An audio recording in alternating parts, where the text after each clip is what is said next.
مت جرأت و ہمت کا ہے اظہار، سیدھی بات روایات صحافت کا علم بردار، سیدھی بات۔ ناظرین گرامی السلام علیکم ورحمۃ اللہ وبرکاتہ۔ سیدھی بات کے تازہ ترین پرائم ٹائم میں آپ لوگوں کا استقبال ہے۔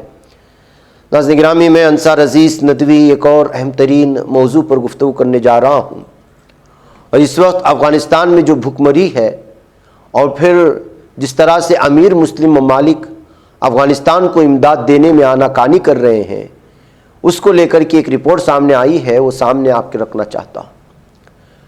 ناظرین گرامی، تفصیلات میں جاؤں گا اس سے پہلے وہی جو آپ لوگوں سے ادارے کو مضبوط کرنے کی اپیل ہوتی ہے اس پر توجہ دیں۔ نیچے تفصیلات ہیں، لوگوں کو جوڑنے کی کوشش کریں ادارے سے، جن کے وعدے ہیں وہ اپنے وعدے پورا کریں۔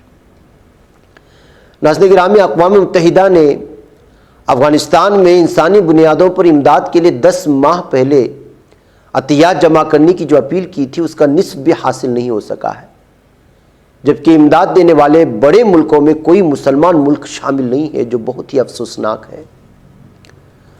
افغانستان کے لیے یورپی یونین کی نمائندہ خصوصی ٹامس نکلاسن نے ٹویٹر پر رواں ماہ کے آغاز میں اپنے دورے کی تفصیلات بیان کرتے ہوئے لکھا تھا کہ افغانستان کو سخت موسم سرما کا سامنا ہے۔ انہوں نے چین، روس اور اسلامی تعاون تنظیم، جس کو OIC کہا جاتا ہے، اس پر زور دیا تھا کہ وہ برطانیہ، امریکہ اور یورپی یونین سمیت دیگر ممالک کی طرح انسانی امداد کے لیے اپنا کردار ادا کریں۔ افغانستان کا شمار پہلی دنیا کے غریب ترین ممالک میں ہوتا تھا، لیکن امریکہ کے انخلاء کے بعد عملی طور پر قائم ہونے والی طالبان حکومت پر عائد بین الاقوامی پابندیوں کی وجہ سے حالات بہت ہی زیادہ سنگین ہو چکے ہیں، بلکہ خطرناک مرحلے تک پہنچ چکے ہیں۔ صورتحال اس حد تک خراب ہو چکی ہے کہ اقوام متحدہ کی ایک رپورٹ کے مطابق اب تقریباً افغانستان کی پوری آبادی خطے غربت سے نیچے زندگی بسر کر رہی ہے۔ میں اس وقت جو سمجھتا ہوں کہ آپ کی زکوٰۃ کے اگر کوئی سب سے زیادہ اس وقت مستحق ہے تو افغانستان کی عوام ہے۔ بہرکیف ناظرین گرامی، افغانستان میں کام کرنے والے نارویجن ریفیوجی کونسل کے ڈائریکٹر نیل ٹرنر کا کہنا ہے کہ گزشتہ برس یوکرین کے لیے امداد کی اپیل کو مغربی ممالک کی جانب سے بہت توجہ ملی تھی، ان میں باقاعدہ عطیات کے لیے مسابقت دیکھی گئی تھی۔ تاہم افغانستان سے متعلق خدشہ ہے کہ مستقبل میں یہاں جنم لینے والے بحران کو نظر انداز کر دیا جائے گا۔ گزشتہ ہفتے سعودی عرب نے یوکرین کے لیے $40 کروڑ کی امداد دینے کا اعلان کیا۔ امدادی اداروں نے اس اعلان کا خیر مقدم کیا تھا۔ دوسری جانب رواں برس تیل سے مالا مال اس مسلم ملک نے افغانستان کے لیے $1 کروڑ 10 لاکھ کی امداد دینے کا وعدہ کیا تھا۔ اس کے علاوہ متحدہ عرب امارات، قطر اور ترکی جیسے نسبتاً امیر مسلم ممالک بھی افغانستان کے لیے امداد فراہم کرنے والوں کی فہرست سے یا تو غائب ہیں یا پھر بہت ہی پیچھے ہیں۔ رواں برس متحدہ عرب امارات نے اقوام متحدہ کی جانب سے 23 ممالک کے لیے امداد کی اپیل میں مجموعی طور پر $30 کروڑ سے زائد کا فنڈ دیا۔ اس میں سے 17 کروڑ سے زائد افریقی ملک ایتھوپیا کو دیے گئے، جبکہ افغانستان کے لیے صرف $19 لاکھ جاری کیے گئے تھے۔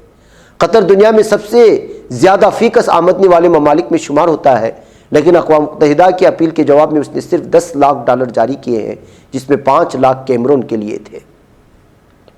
گزشتہ برس دسمبر میں اسلام آباد میں ہونے والی OIC کے وزراء خارجہ کے اجلاس میں افغانستان کی امداد کے لیے اسلامی ترقیاتی بینک میں ایک فنڈ قائم کرنے کا اعلان کیا گیا تھا۔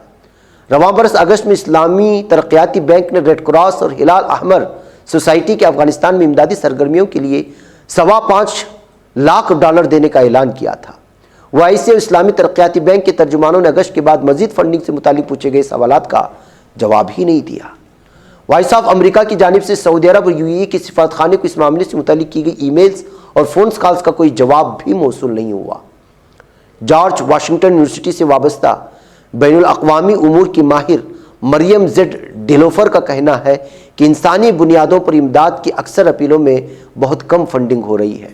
یوکرین کے لیے $4.29 ارب کی اپیل کی گئی تھی، جس کا 68% جمع ہو چکا ہے اب تک، جبکہ افغانستان کے لیے 20 کروڑ فنڈ کی اپیل کی گئی تھی، جس میں سے صرف 55% فنڈز ہی مل سکے ہیں، لیکن اس فنڈنگ میں مسلم ممالک کا کوئی بڑا حصہ شامل نہیں ہے۔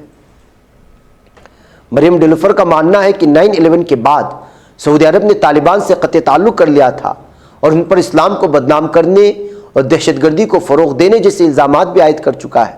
ان کے بقول اس کے علاوہ اقوام متحدہ اور امریکہ کی پابندیوں اور قوانین وغیرہ سے متعلق تحفظات بھی اس کے پیش نظر رہے۔ امریکہ نے طالبان رہنماؤں پر پابندیاں عائد کر رکھی ہیں، تاہم افغان عوام کے لیے انسانی بنیادوں پر امداد کی فراہمی کے لیے رعایت دینے کی پیشکش بھی کی ہے۔ امریکہ اور دیگر چند ممالک نے افغانستان کے مرکزی بینک کے لگ بھگ 9 ارب ڈالر منجمد کر رکھے ہیں۔ ان کے نزدیک طالبان ممکنہ طور پر یہ وسائل دہشت گردی کی معاونت کے لیے استعمال کر سکتے ہیں۔ اقوام متحدہ پر بھی تنقید کی جا رہی ہے کہ اس نے ان شعبوں کی نشاندہی نہیں کی جہاں سب سے زیادہ امداد کی ضرورت ہے۔ ورلڈ پیس فاؤنڈیشن کے ایگزیکٹو ڈائریکٹر ایلیکس وال کا کہنا ہے کہ اس وقت افغانستان میں امداد کا ایسا نظام کام کر رہا ہے جیسے مسجد کے باہر گداگر قطار میں کھڑے ہوتے ہیں اور باہر آنے والے نمازی جسے بہتر سمجھتے ہیں اسے چند سکے دے دیتے ہیں۔ ایلیکس وال کے مطابق اقوام متحدہ کو عام طور پر مغربی ڈونرز ہی سے عطیہ ملتے ہیں، جبکہ مسلم ممالک اپنے خاص مقاصد کے تحت ہی ایسا کرتے ہیں۔ تکمیلی تلبینہ، طاقت، صحت اور شفا کے لیے سنت اور طب نبوی کا بہترین نسخہ۔ اپنی طاقت و صحت کو بڑھانے اور ہمیشہ باقی رکھنے کے لیے ہر روز صبح ناشتے میں خود بھی استعمال کریں اور اپنے گھر والوں کو بھی استعمال کرائیں۔ اسی طرح آپ اپنے علاقے میں تکمیلی تلبینہ کا بزنس کر کے ہر مہینے 15 سے 25 ہزار روپے تک آسانی سے کما سکتے ہیں۔ مزید جانکاری حاصل کرنے کے لیے ابھی کال کریں 9890963757۔ Takmili food products private limited, Malegaon, India.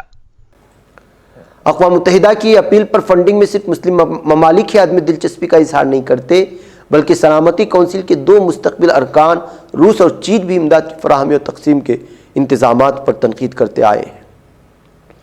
مریم ڈیلوفر کا کہنا ہے کہ اقوام متحدہ اور بین الاقوامی غیر سرکاری تنظیموں سے متعلق تاثر پایا جاتا ہے کہ امداد سے زیادہ ان کی دلچسپی اپنی بقا میں ہوتی ہے۔